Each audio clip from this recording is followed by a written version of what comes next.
এই বছর বইমেলায় যাওনি কে কে বলো তো? এই বছর বইমেলাটা রমজান মাসে পড়াতে আমার মনে হয় অনেকেই স্কিপ করে গেছে বা এখনো পর্যন্ত যায়নি। আমি গিয়ে দেখি বেশ ফাঁকা ফাঁকা, সেজন্য তোমাদেরকে এটা জিজ্ঞেস করলাম। আসলে বইমেলাটা ছোটবেলা থেকেই একটা ইমোশন, প্রতি বছরই বইমেলায় যেতে হবে। একসঙ্গে বইমেলায় যাওয়া, বিভিন্ন লেখকের বিভিন্ন স্টলে ঘুরে ঘুরে বই দেখা, সবকিছু মিলিয়ে আসলে বইমেলাটা অন্যরকম একটা ভালো লাগা কাজ করে। মানে প্রতি বছর এলেই বইমেলায় যেতেই হবে, এটা মেন্ডেটরি। ফেব্রুয়ারি মাস এলেই, আর আগে তো ফেব্রুয়ারি মাসে বেশ শীত থাকতো, ছোটবেলার কথা বলছি, বাট এখন তো বেশ গরমই পড়ে যায় বলতে গেলে। বাট সেদিন ওয়েদারটা বেশ ভালোই ছিল, মানে মৃদুমন্দ বাতাস ছিল আর হালকা রোদ ছিল। তো আমাদের এইবার যেহেতু রমজান মাসে বইমেলা পড়েছে, মনে হচ্ছে না যাওয়া হবে, মানে কোনো প্ল্যান ছিল না আসলে। তো শুক্রবার দিন সকালবেলা উঠে ঘুম থেকে হঠাৎ করে হাসান আমাকে বলে, চলো বইমেলা থেকে ঘুরে আসি। আমিও কোনো কথা না বলে একদম রেডি হয়ে গেলাম আর চলে এসেছি বইমেলায়। বড়দের বিভিন্ন রাইটারের বইয়ের পাশাপাশি আসলে বাচ্চাদের বইগুলো দেখতে আমার ভীষণ ভালো লাগছিল, আর এই স্পেশালি পপ আপ বুকগুলো দেখতে অন্যরকম ভালো লাগছিল,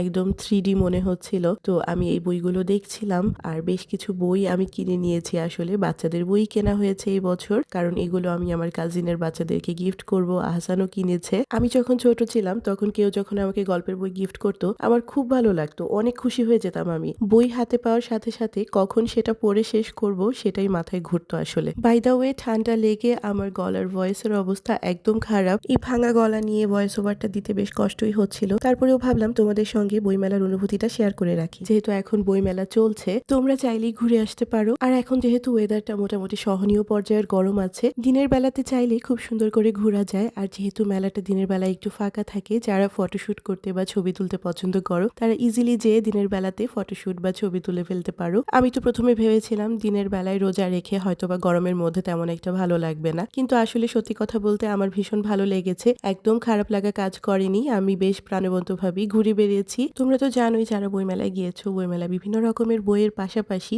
থাকে বিভিন্ন রকমের খাবারের স্টল, সেই সাথে বাচ্চাদের জন্য রং বেরঙের পেন্সিল, বিভিন্ন রকমের পেন কালেকশন থাকে, আর বাচ্চাদের পেইন্টিং এর জন্য থাকে অনেক অনেক কালেকশন। সেই সাথে বাচ্চাদের জন্য বিভিন্ন রকমের প্লে জোন করা হয়েছে, কয়েক বছর ধরেই দেখছি এরকম প্লে জোন করা হয়। সো বাচ্চাদেরকে সাথে নিয়ে গেলে তারা বেশ এনজয় করবে, প্লে জোনে খেলতে পারবে, পাশাপাশি হচ্ছে তাদের পছন্দ মতো বই বা অন্যান্য আইটেম কিনতে পারবে। সো যাদের বাসায় বেবি আছে, আমি তাদেরকে সাজেস্ট করব অবশ্যই তোমরা তোমাদের সঙ্গে করে তোমাদের বাচ্চাদেরকে নিয়ে যাবে, তাহলে তাদের বইয়ের প্রতি আগ্রহ অনেক বেড়ে যাবে। যে অভ্যাসটা করা আসলে অনেক জরুরি আমাদের বাচ্চাদের জন্য। আসলে আমাদের জেনারেশনের ছোটবেলার রিক্রিয়েশন ছিল কি বলতো, আমরা মেয়েরা ছোটবেলায় পুতুল খেলতে খুব পছন্দ করতাম। বিশেষ করে আমি আমার কথা যদি বলি, আমার ছোটবেলাটা কেটেছে গ্রামের বাড়িতে। আমাদের গ্রামের বাড়ির উঠোনের আমার অনেক স্মৃতি আছে, অনেক খেলাধুলা করতাম আমরা মেয়েরা, গোল্লা ছুট, তারপর কানামাছি, আরো কত ধরনের খেলা ছিল। পাশাপাশি আমরা গল্পের বই পড়তাম, আর বই পড়া শেখার আগেও আমাকে গল্প পড়ে শোনাতো আমার দাদু। আমার দাদু খুব সুন্দর করে গল্পের বই থেকে গল্প পড়ে পড়ে আমাকে শোনাতো।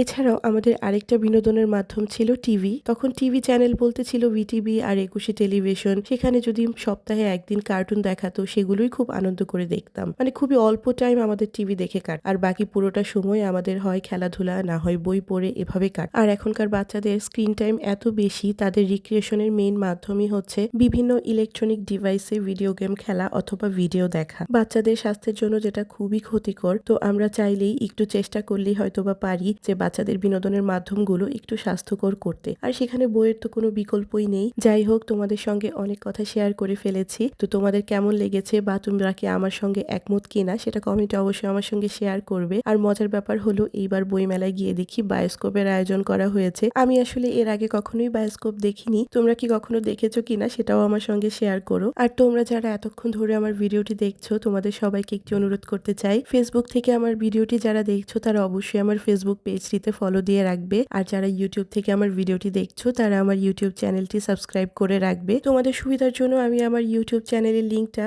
কমেন্ট সেকশনে দিয়ে রাখছি। আর তোমরা যারা আগে থেকে আমাকে ফেসবুকে ফলো করছো এবং ইউটিউবে সাবস্ক্রাইব করে দিয়েছো, আমার ভিডিও সবসময় দেখো, কমেন্ট করো, আমাকে সাপোর্ট করো, তোমাদেরকে অনেক অনেক ধন্যবাদ আমাকে এই সাপোর্টটা করার জন্য। এটা আমার কাছে আসলে অনেক ভ্যালুয়েবল এবং আমাকে অনেক মোটিভেট করে প্রতিদিন নতুন নতুন ভিডিও দেওয়ার জন্য। আর এই রমজান মাসে আসলে লং ভিডিও তেমন একটা দেওয়া হচ্ছে না। আমি ইনশাল্লাহ চেষ্টা করব তোমাদের সঙ্গে প্রতিদিন লং ভিডিও শেয়ার করার জন্য। আজকের ভিডিওটা আর বেশি বড় করছি না, এই পর্যন্তই থাকছে। কেমন লেগেছে তোমাদের এই ভিডিও সেটাও কমেন্টে আমার সঙ্গে শেয়ার করো। আর অবশ্যই এই বছরের বইমেলায় একবার ঘুরে এসো। তো দেখা হচ্ছে নেক্সট কোনো সুন্দর একটি ব্লগে। সেই পর্যন্ত সবাই অনেক ভালো থাকবে, সুস্থ থাকবে। আল্লাহ হাফেজ।